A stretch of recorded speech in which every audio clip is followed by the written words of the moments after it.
You're watching this very exclusive conversation with one UN diplomat at the helm of affairs, India's permanent representative to United Nations, Ma'am Ruchira Kamboj. Thank you very much for joining and talking to Doordarshan. No, my pleasure, and my greetings to all viewers in India on a very windy afternoon here in New York. Windy, Sunday, pleasant afternoon here in New York, and we bring to you, in fact, we're very honored to bring you this special conversation from the place which seems to be the center of world attention. We are talking about United Nations headquarters, lawns, which are going to play host to the 9th edition of International Yoga Day, where India and the Indian Prime Minister takes the center stage. Absolutely. First of all, congratulations to you and your team, ma'am. How are the preparations? Tell us more about it. Thank you so much. It is indeed a privilege. I think what is really unique about this event is that 9 years ago, as you would all know, the Prime Minister of India, Shri Narendra Modi, had envisioned this when, under his leadership and vision,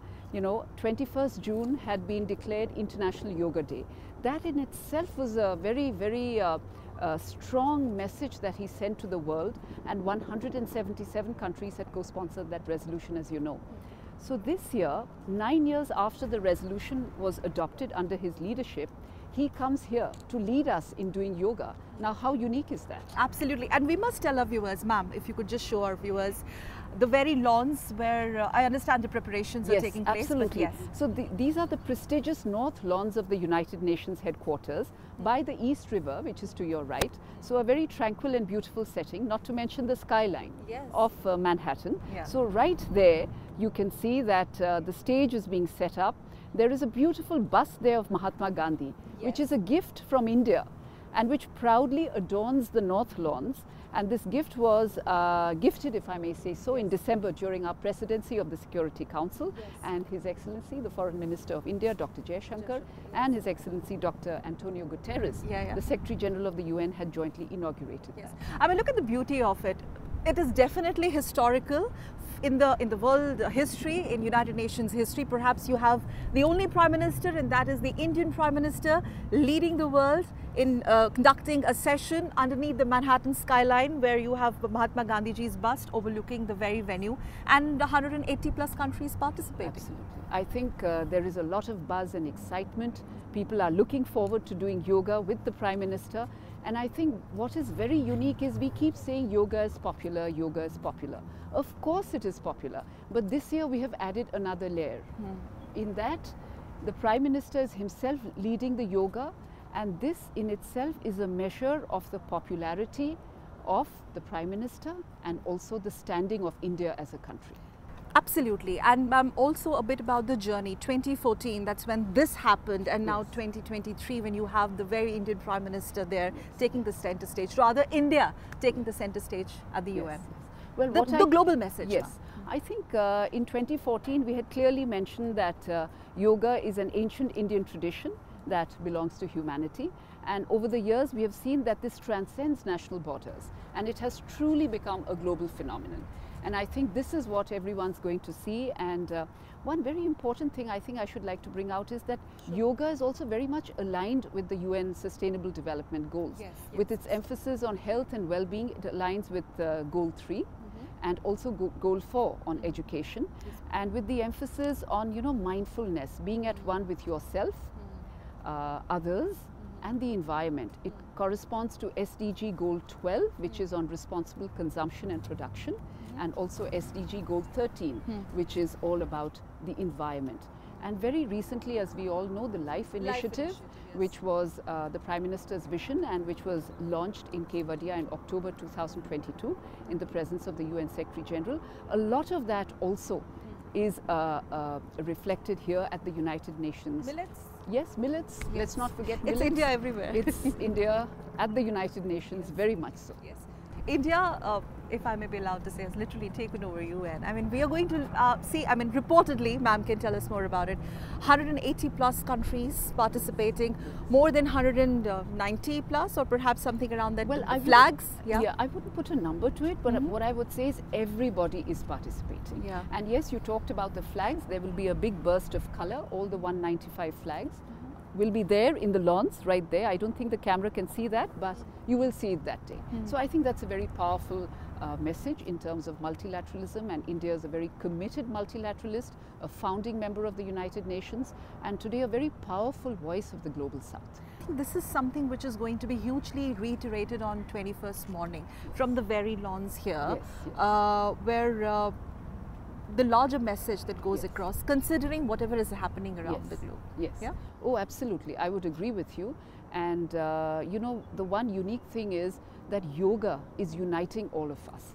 People are here from different nationalities, different cultural backgrounds, but they have all come together as one, and this is being done through yoga. Tremendous amount of support that India continues to get at the UN level by and large, not only about the International Yoga Day, but otherwise we've seen, would you ma'am agree, that there has been a big shift.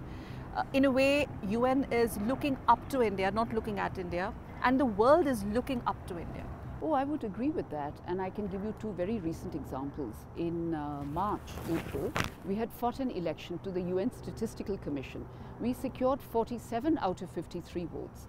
And while I will not name countries, what I can say that the other countries were far, far behind. Okay. And very recently, just last week, a resolution on a memorial wall for fallen peacekeepers, those who have made the supreme sacrifice in the cause of peace.